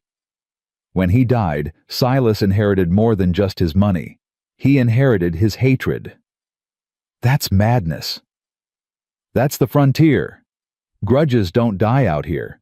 They get passed down like heirlooms." Clara reached for his hand. Then we break the cycle. We end this one way or another, and we don't let it poison the next generation." Sam raised her hand to his lips. "Have I told you today that I love you? Not in the last few hours. I love you, Clara Morgan, more than I ever thought I could love anyone again." She leaned in and kissed him softly. "I love you too." 3 days later, the summons was served. Jake brought the news himself, riding up to the house with a grin splitting his face. Silas nearly had a fit when the marshal handed him the papers, started screaming about corruption and conspiracy. They had to hold him back from attacking the judge's deputy. "He'll be even angrier now," Sam said grimly. "Let him be angry. There's nothing he can do. The court date is set for Friday. All you have to do is show up and tell the truth." But that night, Clara woke to the smell of smoke. She sat up in bed, her heart pounding, and saw the orange glow through the window. For a terrible moment she was frozen, her mind refusing to accept what her eyes were telling her. Then she screamed, "Sam, fire!" He was out of bed in an instant, running for the door. Clara grabbed her robe and followed her bare feet slapping against the cold floor. The children emerged from their rooms, eyes wide with terror. "Emma, get your brother and sister outside. Now!" The barn was fully engulfed. Flames leaped into the night sky, sending sparks showering down like hellish snow. The horses were screaming a sound that would haunt Clara's nightmares for years to come. Sam ran for the barn doors. Clara caught his arm. "You can't go in there." "The horses." "Sam, you'll die." He shook her off and plunged into the inferno. Clara stood frozen, watching the flames devour everything, her heart stopping with every second that passed.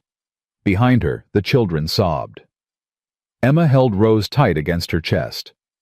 Tommy stood rigid, his face pale as death. Then Sam emerged, leading 2 terrified horses by their halters. His shirt was singed, his face blackened with soot, but he was alive. Clara ran to him, throwing her arms around his neck. "Don't ever do that again." "Had to save them. They're all we have left." The barn collapsed with a roar, sending a pillar of flame into the sky. They stood watching it burn, all 5 of them huddled together in the cold winter night. "Silas," Sam said quietly. "This was Silas." "Can you prove it?" "Doesn't matter. He's declared war. And war is something I understand." By morning, half the valley had gathered at the Weston Ranch. They came on horseback and in wagons, men and women Clara had never met, drawn by the smoke and the rumors that had spread like wildfire. They brought food and blankets and offers of help. They brought hammers and nails and lumber to rebuild.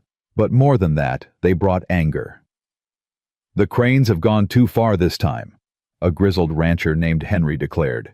"We've all seen what they do to people who stand up to them. Well, I'm done being afraid." "So am I," said a woman Clara recognized from the general store. "My husband lost his business because he refused to sell to them. We've been too scared to speak up. No more." One by one they stepped forward. Neighbors who'd kept their distance. Townspeople who'd looked the other way. All of them coming together to stand against the family that had terrorized them for years. Sam stood on the porch surveying the crowd with emotion he couldn't quite hide. "I don't know what to say." "Don't say anything," Henry replied. "Just tell us what you need." "I need witnesses. For the court hearing on Friday. People willing to testify about what the Cranes have done. Not just to me, but to everyone they've hurt." The crowd murmured. Some looked afraid. Others looked determined. "I'll testify," the woman from the general store said. "I'll tell them everything." "So will I," said another voice. And another, and another. By the time the sun was fully up, Sam had a list of 24 witnesses willing to speak against the Cranes. Clara watched from the doorway, tears streaming down her face. This was what community meant.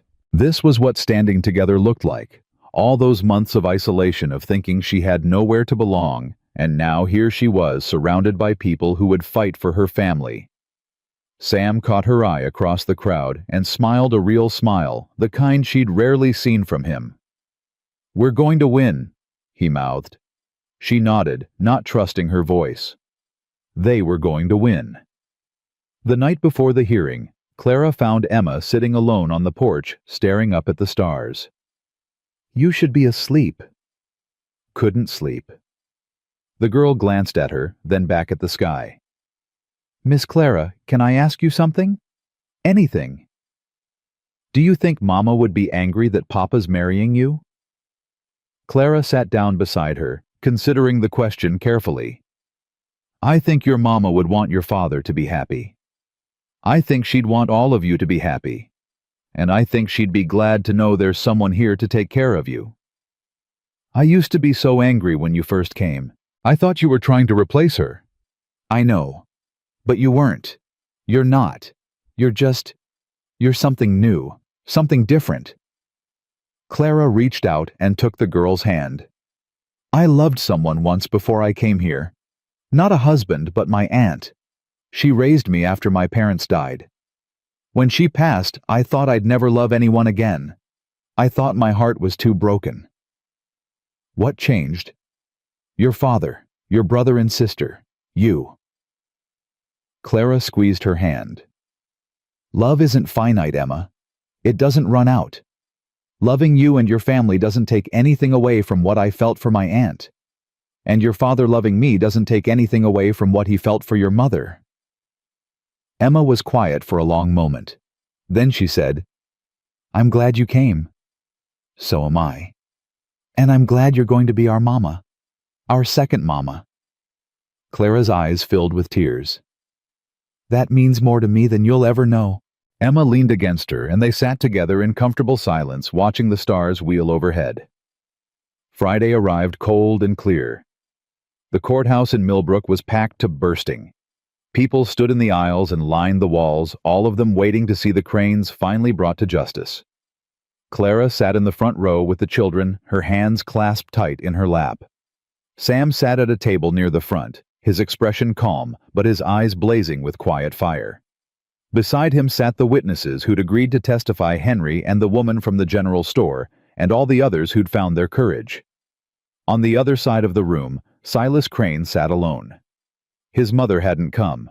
His lawyers flanked him like vultures, but they looked nervous, shuffling papers and avoiding eye contact with the crowd. Judge Harrison, a silver-haired man with a reputation for fairness, called the court to order. "We're here to examine allegations of forgery against Silas Crane, specifically regarding a loan document purportedly signed by Margaret Weston 8 years ago. Mr. Finch, please present your findings." The investigator took the stand, walking the court through his analysis with meticulous precision. He showed the discrepancies in the handwriting, the inconsistencies in the ink, the subtle errors that proved beyond doubt the signature was not Margaret's. "In my professional opinion," Finch concluded, "this document is a forgery. Mrs. Weston did not sign it." A murmur rippled through the crowd. Silas's face had gone white. "Mr. Crane," the judge said, "do you have anything to say in response to these allegations?" Silas stood slowly, his composure cracking. "This is a conspiracy. A vendetta orchestrated by Samuel Weston and his new whore from Boston." The courtroom erupted. Clara felt the word like a slap, but she kept her chin high, refusing to show weakness. "Order," Judge Harrison banged his gavel. "Mr. Crane, you will control yourself or be removed from this courtroom. This is my town. My family built this valley. You can't—" "I can and I will. Sit down." Silas sat, but his eyes found Clara's across the room. The hatred in them was pure and undiluted. The witnesses testified one by one. Henry spoke about the water rights dispute that had ruined his father. The woman from the general store told of how her husband's business had been destroyed. Others came forward with stories of intimidation, manipulation, and fraud, stretching back decades. By the end, even the lawyers on Silas's side looked defeated. Judge Harrison leaned back in his chair, his expression grave. "The evidence before this court is overwhelming. The loan document in question is a forgery.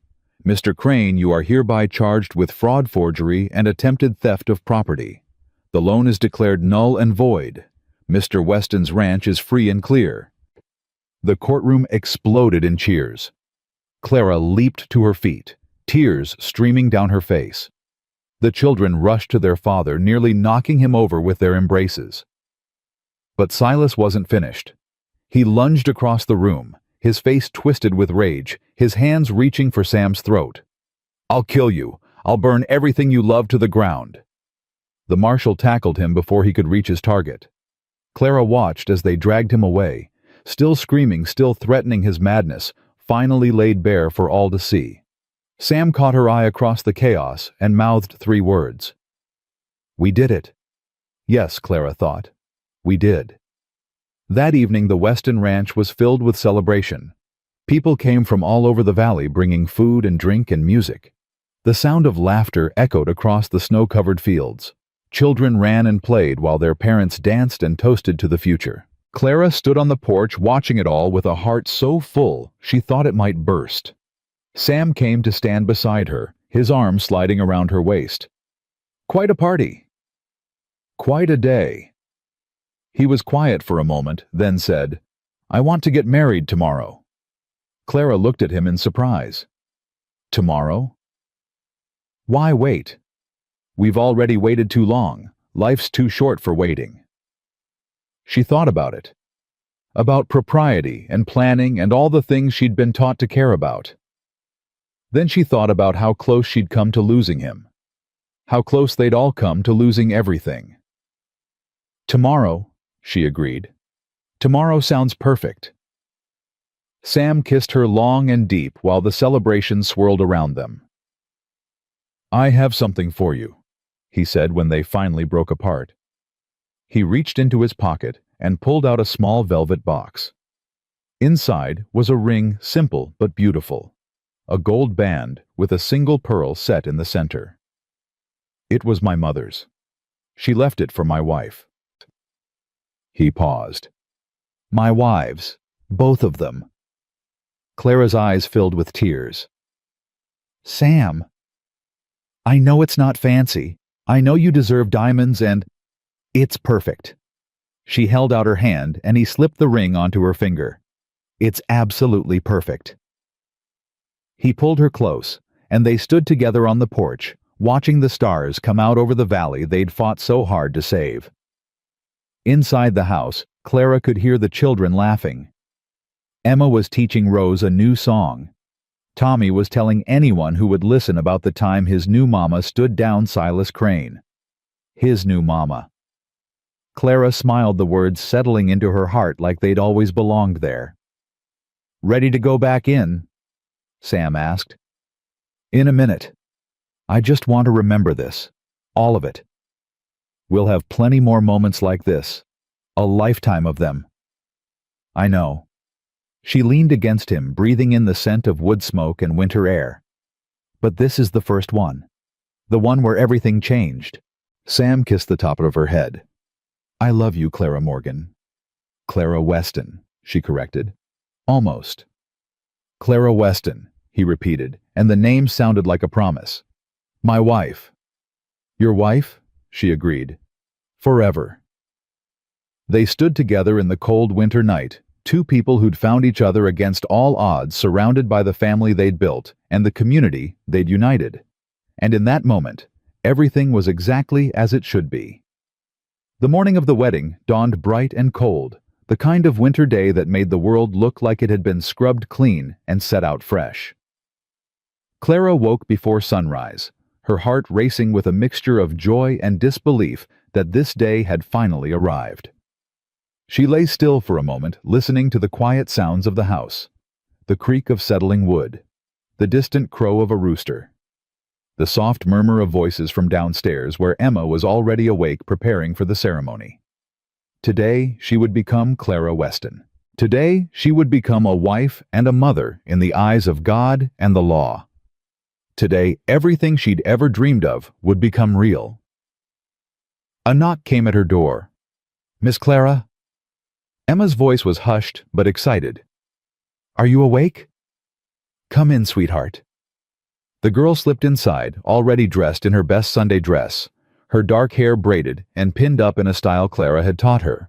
In her hands she carried a bundle wrapped in tissue paper. I have something for you. From all of us.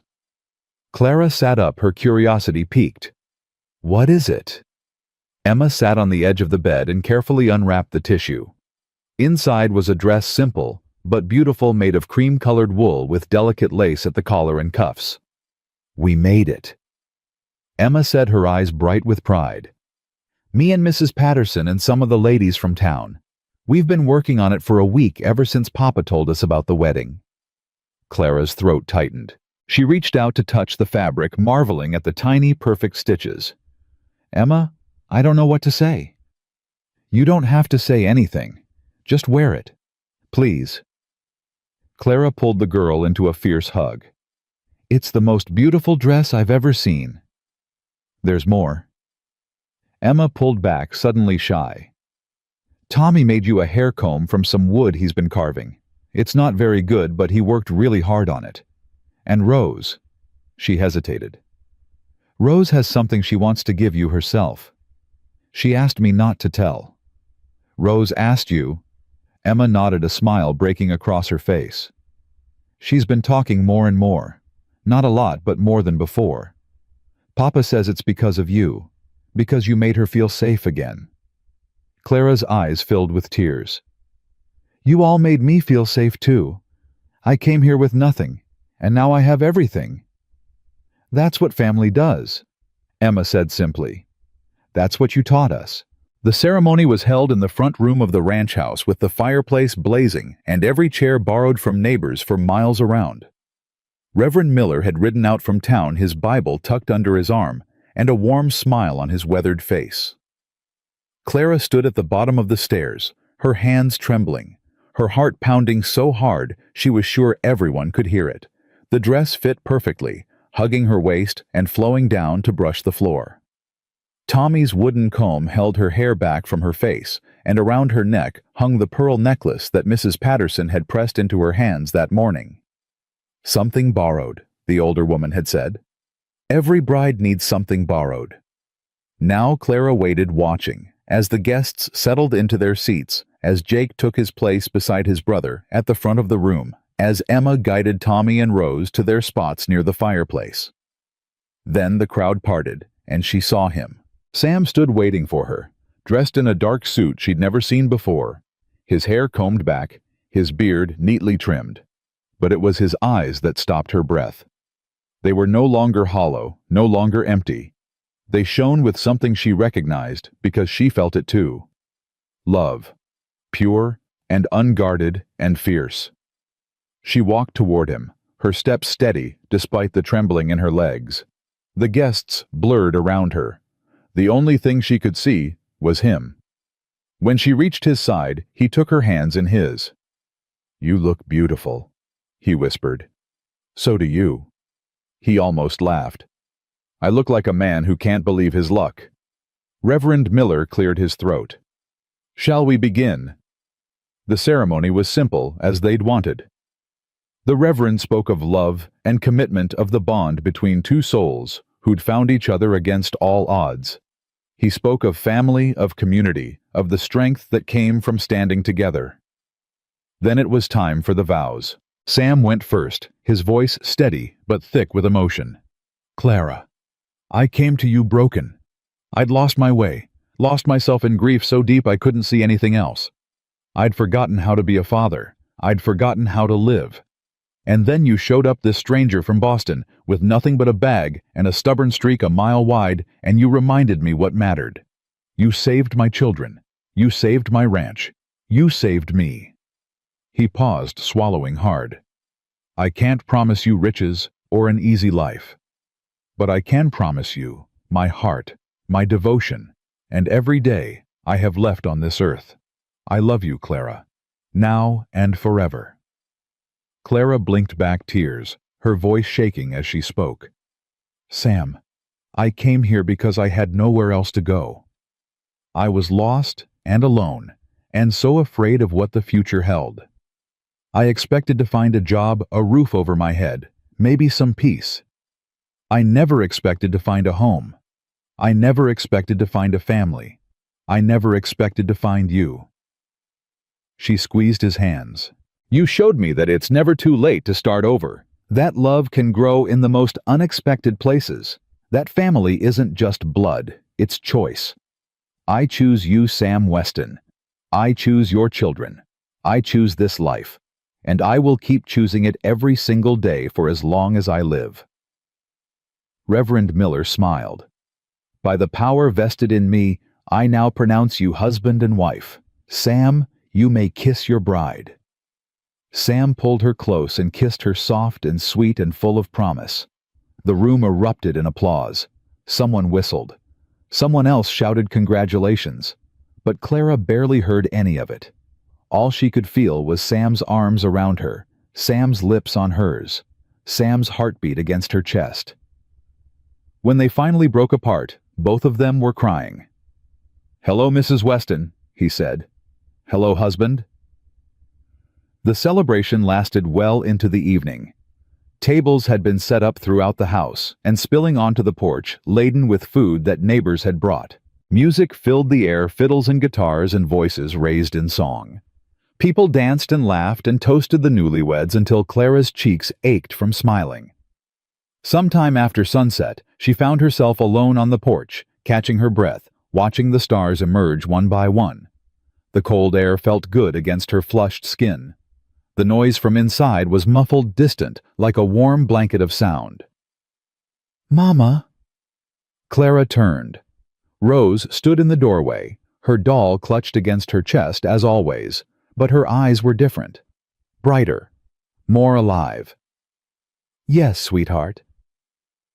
The little girl walked toward her slowly, carefully, like she was approaching something precious and fragile. "I have something for you." She held out her hand. In her small palm lay a piece of ribbon, faded and frayed, clearly old and well-loved. "What's this?" "It was my first mama's. She wore it in her hair on her wedding day. Papa told me. I've been keeping it safe." Rose's voice was soft but steady, the longest Clara had heard her speak. "I want you to have it now, because you're my mama too." Clara knelt down, her vision blurring with tears. She took the ribbon carefully, reverently, understanding the magnitude of what this child was offering. "Rose, are you sure this is so precious?" "That's why I want you to have it. You're precious too." Clara pulled her into a fierce embrace, holding this small, brave girl who had been through so much and somehow found her way back to trust and love. "Thank you," she whispered. "I'll treasure it forever." Rose pulled back and looked at her with those old soul eyes. "Mama Clara, yes. I'm glad you came. I'm glad you stayed." "So am I, sweetheart. So am I." Sam found them like that a few minutes later, Clara still holding Rose, both of them crying and laughing at the same time. "Everything all right?" Clara looked up at him, her heart overflowing. "Everything is perfect." He helped them both to their feet, and they stood together, the three of them, looking out at the snow-covered valley that was now their home.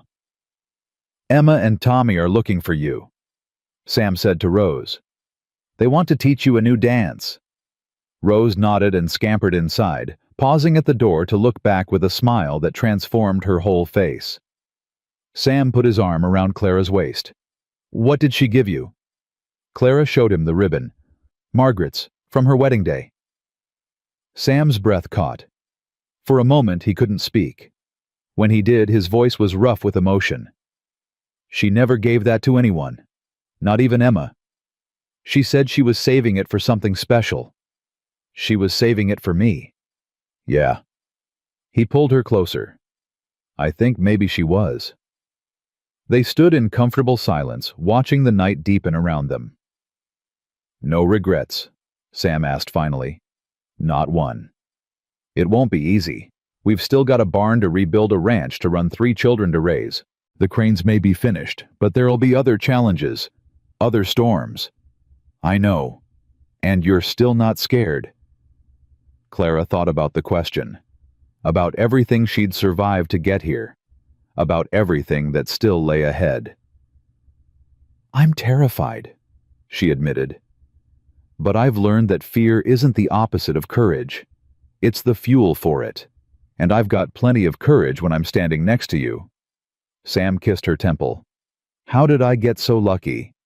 "You weren't lucky. You were brave enough to ask for help, brave enough to let someone in. That's not luck, Sam. That's strength. I love you, Clara Weston. I love you too, Sam Weston, forever and always." The weeks that followed the wedding were filled with hard work and unexpected joy. The community rallied to help rebuild the barn. Men came from all over the valley bringing lumber and nails and expertise, working from dawn until dusk, while their wives kept everyone fed with hot meals and strong coffee. What would have taken Sam months to accomplish alone was finished in less than 3 weeks. Clara worked alongside them, refusing to be relegated to the kitchen. She hammered nails and carried boards and painted walls until her arms ached and her back screamed. And every night she fell into bed beside her husband, exhausted but happier than she'd ever been. The children thrived. Emma blossomed into a young woman before Clara's eyes, confident and capable, her grief transforming into gentle remembrance rather than sharp pain. She talked about her mother, now sharing memories with Clara, rather than hoarding them, building a bridge between the woman who'd given her life and the woman who was helping her grow. Tommy settled down, his wild energy channeled into productive work. He helped his father with the cattle, learned to repair fences, took pride in responsibilities that made him feel valued and seen.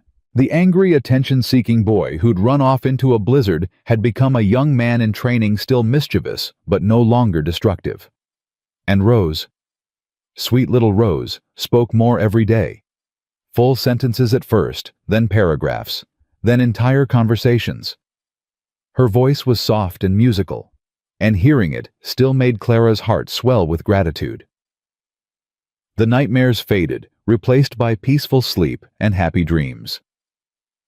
Spring came early that year, melting the snow and revealing the first hints of green beneath the white. Clara stood on the porch one morning, watching the sun rise over the valley, feeling the warmth on her face for the first time in months. Sam came to stand beside her, 2 cups of coffee in his hands.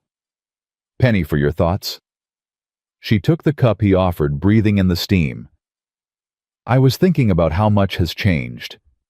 4 months ago I was on a stagecoach, terrified and alone with nothing but a letter and a bag to my name. Now look at me. I'm looking." His eyes swept over her with obvious appreciation. "And I like what I see." She swatted his arm, but she was smiling. "I'm serious. I never imagined any of this. A husband who loves me, children who call me mama, a community that accepts me, a home. You built this, you know, not me. You came here and you fought for it, fought for us when you had every reason to walk away. I couldn't walk away. You were all too stubborn to let me." He laughed, a real laugh, the kind she'd come to treasure. "We Westons are a stubborn bunch. You'll fit right in." "I already do." They stood in comfortable silence, watching the valley wake up around them. "I have news," Sam said after a while. "Good news or bad news?" "Good, I think. I heard from the marshal yesterday. Silas Crane's trial is set for next month. They're charging him with fraud, forgery, arson, and attempted assault. He won't see the outside of a prison for 20 years, if ever." Clara felt something loosen in her chest, a knot of tension she hadn't realized she was still carrying. And his mother moved back east, sold everything and left without a word. The Crane Mining Company is being dissolved. The land they swindled from people is being returned. So it's really over. It's really over. She leaned against him, feeling the solid warmth of his body, the steady beat of his heart. What happens now? Now we live, we raise our children, we work our land, we grow old together. He turned her to face him, his hands cupping her cheeks. We build the life we were always meant to have. That sounds like a lot of work. It does. Think you're up for it? Clara smiled, thinking of everything she'd survived, everything she'd overcome, everything she'd gained. I think I'm up for anything. That Sunday, the family attended church together for the first time. Clara walked into the small wooden building with Sam's hand warm in hers, the children following behind.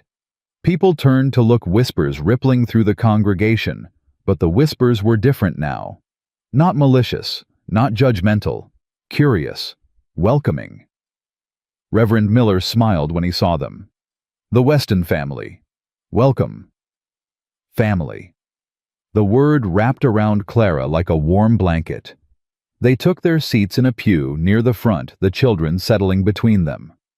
Rose reached for Clara's hand on one side, while Tommy leaned against Sam on the other.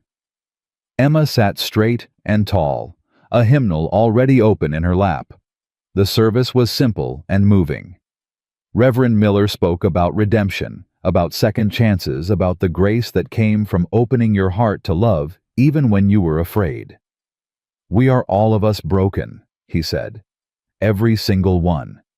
But it's in our brokenness that we find our strength. It's in our wounds that we discover our capacity for healing. And it's in our willingness to love again, to trust again, to hope again, that we find our way back to grace. Clara felt tears slip down her cheeks. Sam squeezed her hand. After the service, people approached them, not to gossip or pry, but to offer congratulations, to welcome Clara to the community, to ask about the children, to make plans for spring planting and summer socials. Mrs. Patterson embraced her warmly. "I knew you were the one," she whispered. "The moment I read your letter, I knew." "Thank you," Clara said, "for everything. Don't thank me. You did this yourself. All I did was open the door." Walking home that afternoon, the sun warm on their faces, the children running ahead through the meadow, Clara felt a peace settle over her that she'd never known before. This was what happiness felt like. Not the absence of pain, but the presence of love. Not perfection, but acceptance. Not the ending of a journey, but the beginning of a new one. Sam caught her looking at him and smiled. "What?" "Nothing. Just grateful." "For what?" "For you. For them." She gestured at the children, at the ranch in the distance, at the wide open sky. "For all of it. Even the hard parts. Especially the hard parts. They brought me here." He stopped walking and pulled her into his arms, right there in the middle of the path, with the children whooping and the birds singing and the whole valley spread out around them. "I'm going to spend the rest of my life making you happy," he said. "I hope you know that." "You already do, every single day." He kissed her long and slow, and Clara let herself sink into it, into him, into this life she'd never expected and couldn't imagine being without. That night, after the children were in bed, Clara sat at the kitchen table writing a letter. Sam found her there, pen in hand, her brow furrowed in concentration. "Who are you writing to?" "Mrs. Patterson's sister. She knows a woman in Philadelphia, a young widow with no prospects. She's been looking for a way out." "A way out to where?" "Here. The Hendricks Ranch, 2 valleys over. Old Mr. Hendricks lost his wife last year. He's got 4 children and a farm he can't manage alone." Sam's eyebrows rose. "You're matchmaking." "I'm opening doors. The way Mrs. Patterson opened one for me." Clara set down her pen. "Someone gave me a chance when I had nothing. Someone believed I could make a life here. I want to do the same for someone else." Sam sat down across from her, his expression soft with love and admiration. "You're remarkable, you know that." "I'm just a woman who got lucky."